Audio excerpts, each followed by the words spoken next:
Woodridge is a small town in Bergen County located just outside of the Meadowlands. Despite its size, Woodridge still strives to become champions in their athletic program. One person who understands that is Greg Carmona. In a small town like this, everybody knows each other. All the neighbors know each other. It's close-knit. On football, when the high school would play, everybody goes to the field and watches the football games. As a little kid, you play your Pop Warner games on Sunday. So, for Greg, football has been a part of his life since he was just a little boy. I started playing when I was 7. I started playing flag, and then that started into my Pop Warner days and playing as Pee-wees all the way up to 8th grade before high school. Greg would see that commitment work out for him at the high school level. He came in as a freshman with that group. They had to play.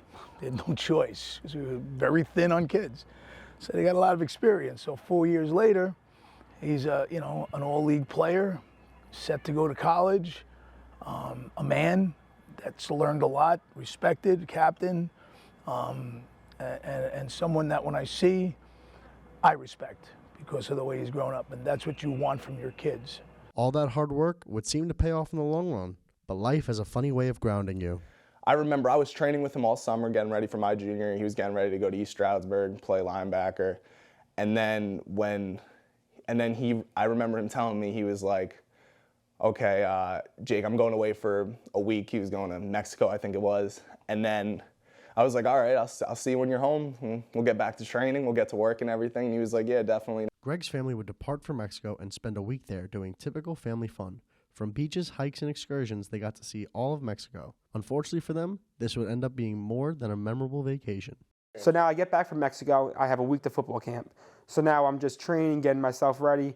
But throughout the week, there was signs that something just wasn't right. Something wasn't clicking. I text him. I'm like, oh, yo, you're back, right? So you want to go to the gym? Because we would work out before my practices at the Woodridge football field. And he turned around. He was like, I think my asthma's acting up, so I'm going to take a day or two off.